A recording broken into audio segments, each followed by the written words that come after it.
कृपया चैनल को सब्सक्राइब करें। धन्यवाद। ओम श्री विष्णुवे नमः। ओम श्री बृहस्पते नमः। मित्रों, सनातन धर्म में बृहस्पतिवार का दिन भगवान विष्णु को समर्पित होता है। कहते हैं कि जो भी व्यक्ति हर बृहस्पतिवार के दिन भगवान विष्णु की पूजा करता है और बृहस्पति देव की कथा सुनता है, तो बृहस्पति देव और भगवान विष्णु जी की कृपा से उनकी सभी परेशानियां दूर हो जाती हैं। साथ ही विद्या, मान सम्मान, प्रतिष्ठा और कई अन्य मनोवांछित फलों की प्राप्ति होती है। तो चलिए मित्रों, प्रभु श्री लक्ष्मी नारायण जी के चरण कमलों का ध्यान करते हुए सुनते हैं अथ श्री बृहस्पति देव की व्रत कथा। प्राचीन समय की बात है। एक नगर में प्रतापी और दानी राजा रहा करते थे। वह सदा ही गरीबों, ब्राह्मणों, दीन दुखियों की सहायता करते थे। पर राजा की यह बात उनकी रानी को अच्छी नहीं लगती थी। रानी ना तो गरीबों को दान देती, ना ही भगवान का पूजन करती थी, और राजा को भी दान देने से मना किया करती थी। एक दिन राजा प्रातः काल से ही शिकार खेलने वन को गए हुए थे, तो रानी संयोगवश महल में अकेली रह गई। जब बृहस्पति देव को यह ज्ञात हुआ रानी अपने पति के दान पुण्य से असंतुष्ट है, तो उन्होंने सोचा, क्या वास्तव में रानी का हृदय इतना कठोर हो चुका है? इसे परखने के लिए बृहस्पति देव ने साधु का वेश धारण किया और राजा के महल की ओर चल दिए। महल के द्वार पर पहुंचकर उन्होंने भिक्षा मांगी, माते कृपया भिक्षा दे। रानी ने जब साधु को देखा तो बिना किसी संकोच के कठोर स्वर में कहा, हे साधु महाराज, मैं तो इस दान पुण्य से तंग आ गई हूं। मेरे पति सारा धन गरीबों पर लुटाते रहते हैं, इसलिए मेरी तो यही इच्छा है कि हमारा यह सारा धन नष्ट हो जाए। फिर न रहेगा बांस, न बजेगी बांसुरी, ना हमारे पास धन होगा और ना ही मेरे पति दान पुण्य करेंगे। रानी की बात सुनकर साधु ने कहा, हे देवी, तुम तो बड़ी विचित्र हो। धन और संतान तो सभी चाहते हैं, पुत्र और लक्ष्मी तो पापी के घर भी होने चाहिए। यदि तुम्हारे पास अधिक धन है तो भूखों को भोजन दो, प्यासों के लिए प्याऊ बनवाओ, मुसाफिरों के लिए धर्मशालाएं खुलवाओ। जो निर्धन अपनी कुंवारी कन्याओं का विवाह नहीं कर सकते, तुम उनका विवाह करवाओ। जो जीव जंतु भूखे हैं उन्हें भोजन दो। ऐसे और कई काम हैं जिनको करने से तुम्हारा यश लोक परलोक में फैलेगा। तुम्हारा यह धन दान पुण्य से जुड़कर और बढ़ेगा। परंतु रानी पर साधु के उपदेश का कोई प्रभाव न पड़ा। वह बोली, महाराज, आप मुझे कुछ ना समझाएं। मैं ऐसा धन नहीं चाहती जो हर जगह बांटती फिरूं। साधु ने उत्तर दिया, यदि तुम्हारी ऐसी ही इच्छा है तो तथास्तु। तुम ऐसा करना कि बृहस्पतिवार को घर लीपना, इसके बाद पीली मिट्टी से अपना सिर धोकर स्नान करना, भट्टी चढ़ाकर कपड़े धोना। ऐसा करने से आपका सारा धन नष्ट हो जाएगा। इतना कहकर वह साधु महाराज वहां से अंतर्ध्यान हो गए। साधु के अनुसार कई बातों को पूरा करते हुए रानी को केवल 3 बृहस्पतिवार ही बीते थे कि उसकी समस्त धन संपत्ति नष्ट हो गई और इतनी बुरी दशा हो गई कि एक समय के भोजन के लिए भी राजा का परिवार तरसने लगा।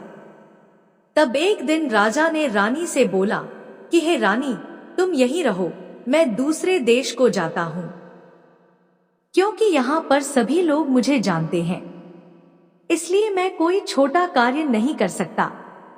ऐसा कहकर राजा परदेश चला गया। वहां वह जंगल से लकड़ी काट कर लाता और शहर में बेचता। इस तरह वह अपना जीवन व्यतीत करने लगा। इधर राजा के परदेश जाते ही रानी और दासी दुखी रहने लगी। एक बार जब रानी और दासी को 7 दिन तक बिना भोजन के रहना पड़ा, तो रानी ने अपनी दासी से कहा, हे दासी, पास ही के नगर में मेरी बहन रहती है, वह बड़ी धनवान है। तू उसके पास जा और कुछ ले आ, ताकि थोड़ी बहुत गुजर बसर हो जाए। दासी रानी की बहन के पास गई। उस दिन गुरुवार था और रानी की बहन उस समय बृहस्पतिवार व्रत की कथा सुन रही थी।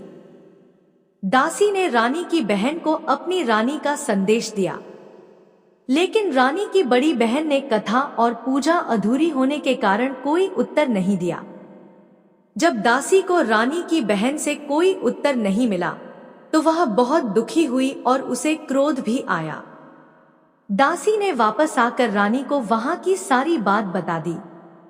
दासी की ये सब बातें सुनकर रानी ने खुद को और अपने भाग्य को कोसना शुरू कर दिया। उधर रानी की बहन ने सोचा कि मेरी बहन की दासी आई थी, परंतु मैं उससे नहीं बोली, इससे वह बहुत दुखी हुई होगी। कथा सुनकर और पूजन समाप्त करके वह अपनी बहन के घर आई और कहने लगी, है बहन, मैं बृहस्पतिवार का व्रत कर रही थी। तुम्हारी दासी मेरे घर आई थी, परंतु जब तक कथा होती है तब तक न तो उठते हैं और न ही बोलते हैं, इसलिए मैं नहीं बोली। कहो तुम्हारी दासी क्यों आई थी?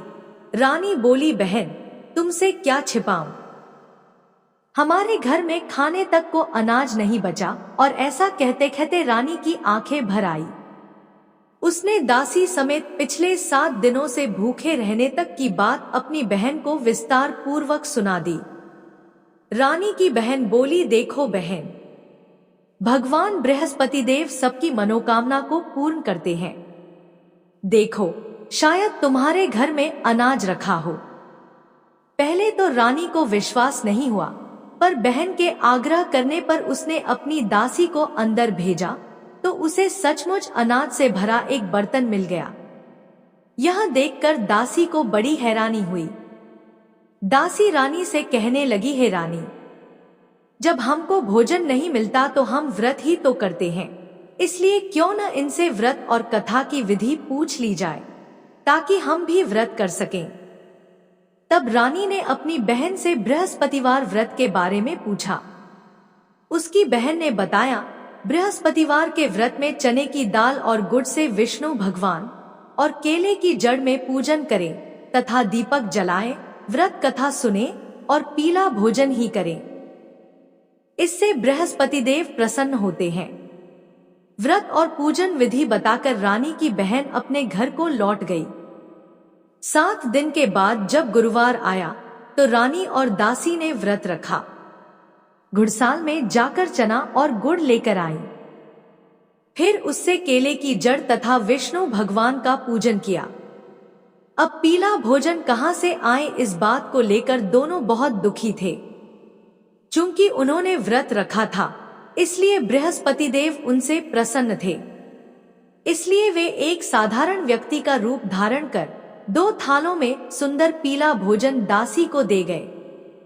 भोजन पाकर दासी प्रसन्न हुई और फिर रानी के साथ मिलकर भोजन ग्रहण किया।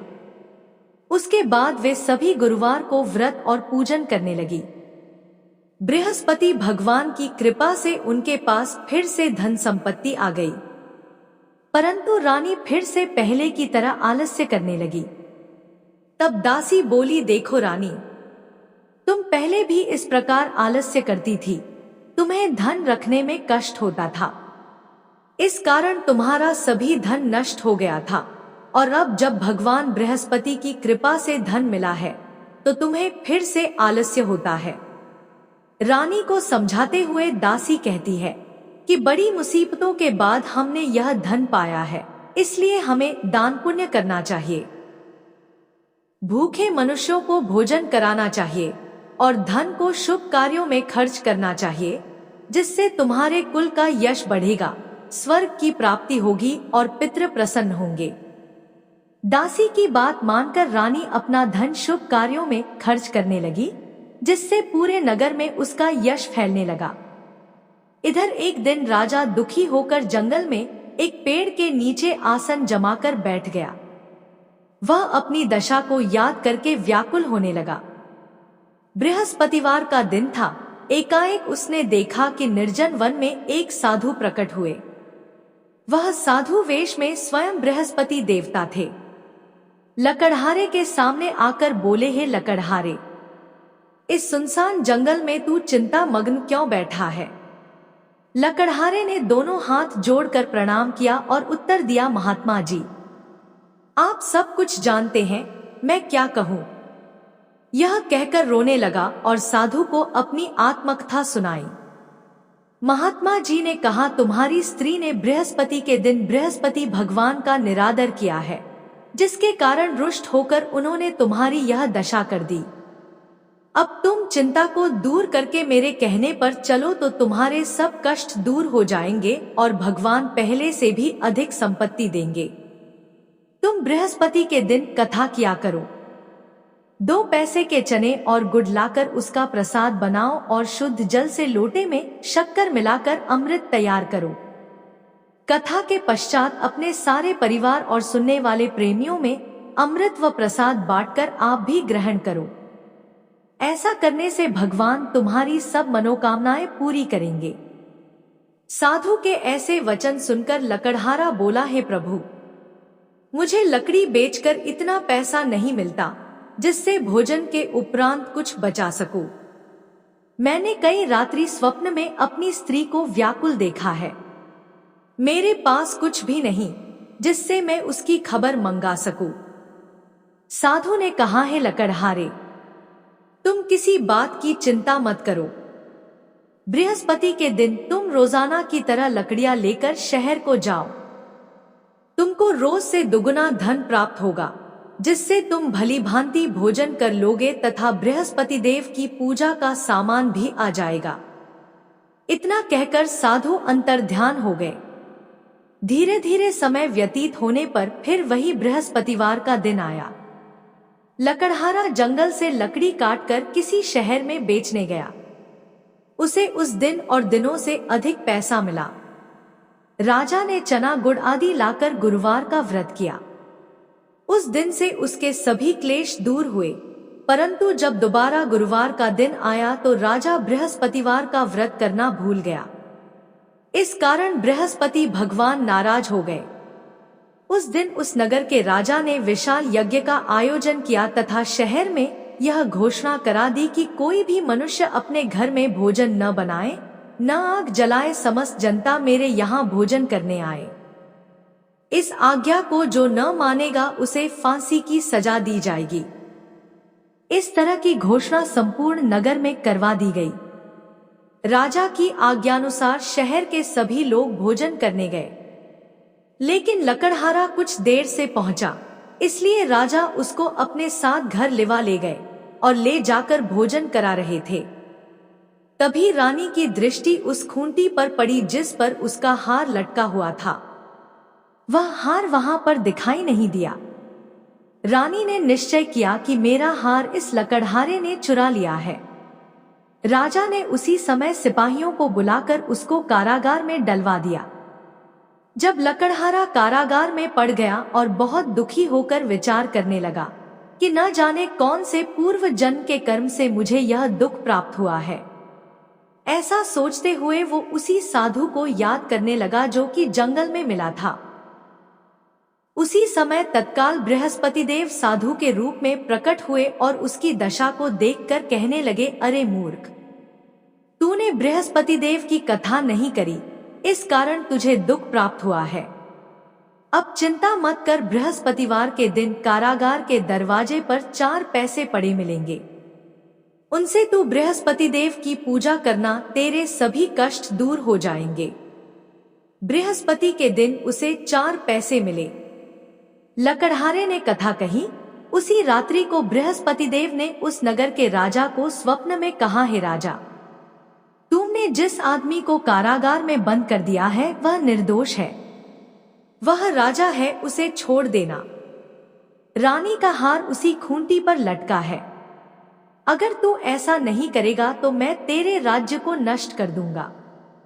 इस तरह रात्रि के स्वप्न को देखकर राजा प्रातः काल उठा और खूंटी पर हार देखकर लकड़हारे को बुलाकर क्षमा मांगी तथा लकड़हारे को योग्य सुंदर वस्त्र आभूषण देकर विदा कर दिया। बृहस्पति देव की आज्ञानुसार लकड़हारा अपने नगर को चल दिया। राजा जब अपने नगर के निकट पहुंचा तो उसे बड़ा आश्चर्य हुआ। नगर में पहले से अधिक बाग, तालाब, कुएं तथा बहुत सी धर्मशाला, मंदिर आदि बन गई हैं। राजा ने पूछा, यह किसका बाग और धर्मशाला है? तब नगर के सब लोग कहने लगे, यह सब रानी और बांदी के हैं। तो राजा को आश्चर्य हुआ और गुस्सा भी आया। जब रानी ने यह खबर सुनी कि राजा आ रहे हैं, तो उन्होंने बांदी से कहा कि हे दासी, देख राजा हमको कितनी बुरी हालत में छोड़ गए थे। हमारी ऐसी हालत देखकर वह लौट न जाए, इसलिए तू दरवाजे पर खड़ी हो जा। आज्ञानुसार दासी दरवाजे पर खड़ी हो गई। राजा आए तो उन्हें अपने साथ लिवा लाई। तब राजा ने क्रोध करके अपनी रानी से पूछा कि यह धन तुम्हें कैसे प्राप्त हुआ है? तब उन्होंने कहा, हमें यह सब धन बृहस्पति देव के इस व्रत के प्रभाव से प्राप्त हुआ है। राजा ने निश्चय किया कि 7 रोज बाद तो सभी बृहस्पति देव का पूजन करते हैं, परंतु मैं प्रतिदिन दिन में 3 बार कहानी तथा रोज व्रत किया करूंगा। अब हर समय राजा के दुपट्टे में चने की दाल बंधी रहती तथा वह दिन में 3 बार कहानी कहता। एक रोज राजा ने विचार किया कि चलो अपनी बहन के यहाँ हो आए। इस तरह निश्चय कर राजा घोड़े पर सवार हो अपनी बहन के यहाँ को चलने लगा। मार्ग में उसने देखा कि कुछ आदमी एक मुर्दे को लिए जा रहे हैं। उन्हें रोककर राजा कहने लगा, अरे भाइयों, मेरी बृहस्पति देव की कथा सुन लो। वे बोले, लो, हमारा तो आदमी मर गया है, इसको अपनी कथा की पड़ी है। परंतु कुछ आदमी बोले, अच्छा कहो, हम तुम्हारी कथा भी सुनेंगे। राजा ने दाल निकाली और जब कथा आधी हुई थी कि मुर्दा हिलने लग गया, और जब कथा समाप्त हो गई तो मुर्दा राम राम करके उठकर खड़ा हो गया। आगे मार्ग में उसे एक किसान खेत में हल चलाता मिला। राजा ने उसे देख और उससे बोले, अरे भैया, तुम मेरी बृहस्पतिवार की कथा सुन लो। किसान बोला, जब तक मैं तेरी कथा सुनूंगा तब तक 4 हरया जोत लूंगा। जा अपनी कथा किसी और को सुनाना। इस तरह राजा आगे चलने लगा। राजा के हटते ही बैल पछाड़ खाकर गिर गए तथा किसान के पेट में बड़ी जोर का दर्द होने लगा। उस समय उसकी माँ रोटी लेकर आई। उसने जब यह देखा तो अपने पुत्र से सब हाल पूछा और बेटे ने सभी हाल कह दिया। तो बुढ़िया दौड़ी दौड़ी उस घुड़सवार के पास गई और उससे बोली कि मैं तेरी कथा सुनूंगी, तू अपनी कथा मेरे खेत पर चलकर ही कहना। राजा ने बुढ़िया के खेत पर जाकर कथा कही, जिसके सुनते ही वह बैल उठ खड़ हुए तथा किसान के पेट का दर्द भी बंद हो गया। अगले दिन राजा अपनी बहन के घर पहुंचा। बहन ने भाई की खूब मेहमानी की। दूसरे रोज प्रातः काल राजा जगा तो वह देखने लगा कि सब लोग भोजन कर रहे हैं। राजा ने अपनी बहन से कहा, ऐसा कोई मनुष्य है जिसने भोजन नहीं किया हो, मेरी बृहस्पतिवार की कथा सुन ले। बहन बोली, है भैया, यह देश ऐसा ही है कि पहले यहाँ लोग भोजन करते हैं, बाद में अन्य काम करते हैं।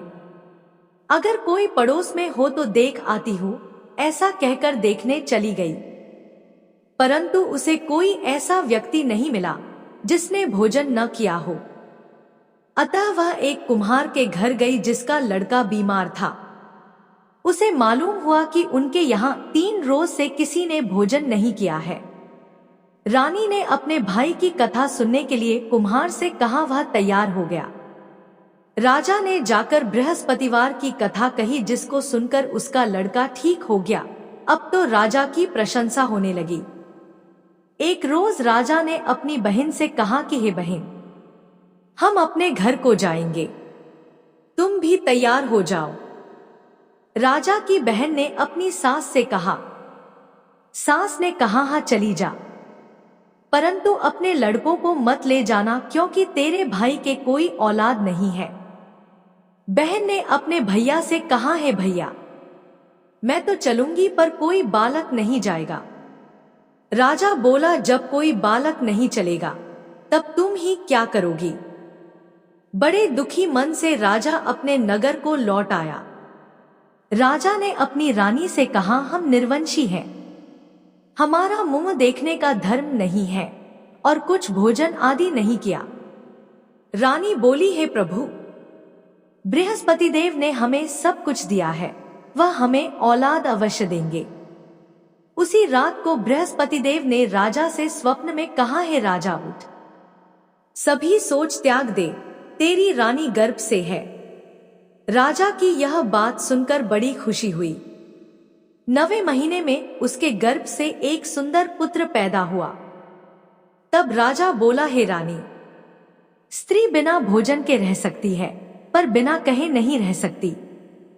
जब मेरी बहन आए तुम उससे कुछ कहना मत। रानी ने सुनकर हाँ कर दिया। जब राजा की बहन ने यह शुभ समाचार सुना तो वह बहुत खुश हुई तथा बधाई लेकर अपने भाई के यहाँ आई। तभी रानी ने कहा, घोड़ा चढ़कर तो नहीं आई, गधा चढ़ी आई।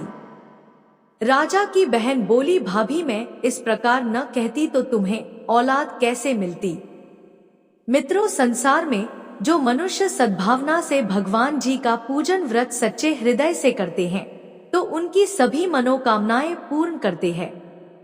जैसी सच्ची भावना से रानी और राजा ने उनकी कथा का गुणगान किया तो उनकी सभी इच्छाएं बृहस्पति देव जी ने पूर्ण की थी। इसलिए पूर्ण कथा सुनने के बाद प्रसाद लेकर जाना चाहिए। हृदय से उसका मनन करते हुए जयकारा बोलना चाहिए। बोलो बृहस्पति देव की जय, भगवान विष्णु की जय। अब सुनते हैं दूसरी कथा। प्राचीन काल में एक ब्राह्मण रहता था। वह बहुत निर्धन था। उसके कोई संतान नहीं थी। उसकी स्त्री बहुत मलिनता के साथ रहती थी। वह ना तो स्नान करती और ना ही किसी देवता का पूजन करती। इस सब से ब्राह्मण देवता बड़े दुखी थे। बेचारे बहुत अपनी स्त्री से कुछ कहते थे किंतु उसका कुछ परिणाम न निकला। भगवान की कृपा से ब्राह्मण की स्त्री को कन्या रूपी रत्न पैदा हुआ। कन्या बड़ी होने पर प्रातः स्नान करके विष्णु भगवान का जाप व बृहस्पतिवार का व्रत करने लगी। अपने पूजन पाठ को समाप्त करके विद्यालय जाती तो अपनी मुट्ठी में जौ भर के ले जाती और पाठशाला के मार्ग में डालती जाती। तब ये जौ स्वर्ण के हो जाते तो लौटते समय उनको बीन कर घर ले आती थी। एक दिन वह बालिका सूप में उस सोने के जौ को फटक कर साफ कर रही थी कि उसके पिता ने देख लिया और कहा, हे बेटी, सोने के जौ के लिए सोने का सूप होना चाहिए। दूसरे दिन बृहस्पतिवार था। इस कन्या ने व्रत रखा और बृहस्पति देव से प्रार्थना करके कहा, मैंने आपकी पूजा सच्चे मन से की हो तो मेरे लिए सोने का सूप दे दो। बृहस्पति देव ने उसकी प्रार्थना स्वीकार कर ली। रोजाना की तरह वह कन्या जौ फैलाती हुई जाने लगी। जब लौटकर जौ बीन रही थी तो बृहस्पति देव की कृपा से सोने का सूप मिला। उसे वह घर ले आई और उसमें जौ साफ करने लगी, परंतु उसकी माँ का वही ढंग रहा। एक दिन की बात है कि वह कन्या सोने के सूप में जौ साफ कर रही थी। उस समय उस शहर का राजपुत्र वहां से होकर निकला। इस कन्या के रूप और कार्य को देखकर मोहित हो गया तथा अपने घर आकर भोजन तथा जल त्याग कर उदास होकर लेट गया।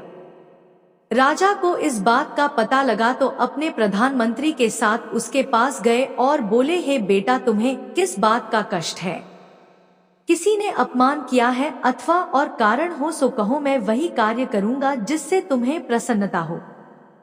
अपने पिता की राजकुमार ने बातें सुनी तो वह बोला, मुझे आपकी कृपा से किसी बात का दुख नहीं है। किसी ने मेरा अपमान नहीं किया है, परंतु मैं उस लड़की से विवाह करना चाहता हूँ जो सोने के सूप में जौ साफ कर रही थी। यह सुनकर राजा आश्चर्य में पड़ गया और बोला, हे बेटा, इस तरह की कन्या का पता तुम ही लगाओ, मैं उसके साथ तेरा विवाह अवश्य ही करवा दूंगा। राजकुमार ने उस लड़की के घर का पता लगाया। तब मंत्री उस लड़की के घर गए और ब्राह्मण देवता को सभी हाल बतलाया। ब्राह्मण देवता राजकुमार के साथ अपनी कन्या का विवाह करने के लिए तैयार हो गए तथा विधि विधान के अनुसार ब्राह्मण की कन्या का विवाह राजकुमार के साथ हो गया। कन्या के घर से जाते ही पहले की भांति उस ब्राह्मण देवता के घर में गरीबी का निवास हो गया। अब भोजन के लिए भी अन्न बड़ी मुश्किल से मिलता था। एक दिन दुखी होकर ब्राह्मण देवता अपनी पुत्री के पास गए। बेटी ने पिता की दुखी अवस्था को देखा और अपनी मां का हाल पूछा। तब ब्राह्मण ने सभी हाल कहा।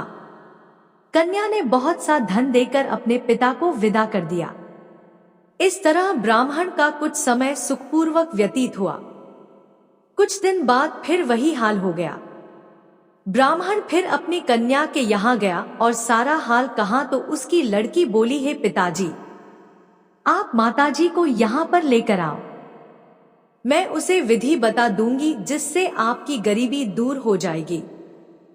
वह ब्राह्मण देवता अपनी स्त्री को साथ लेकर बेटी के घर पहुंचे तो बेटी अपनी मां को समझाने लगी, हे मां, तुम प्रातः काल प्रथम स्नानादि करके विष्णु भगवान का पूजन करो और दिन में बृहस्पति देव का व्रत रखो। ऐसा करोगी तो तुम्हारी सब दरिद्रता दूर हो जाएगी। परंतु उसकी मां ने एक भी बात नहीं मानी और प्रातः काल उठकर अपनी पुत्री के बच्चों की जूठन को खा लिया। इससे उसकी पुत्री को भी बहुत गुस्सा आया और रात को कोठरी से सारा सामान निकालकर अपनी मां को उसमें बंद कर दिया। प्रातः काल उसे कोठरी से निकाला तथा स्नानादि करा के पाठ करवाया तो उसकी मां की बुद्धि ठीक हो गई और फिर उसकी मां प्रत्येक बृहस्पतिवार को व्रत रखने लगी। इस व्रत के प्रभाव से उसके मां बाप बहुत ही धनवान और पुत्रवान हो गए और बृहस्पति जी के प्रभाव से इस लोक के सुख भोग कर स्वर्ग को प्राप्त हुए। तो बोलो विष्णु भगवान की जय, बृहस्पति देव की जय।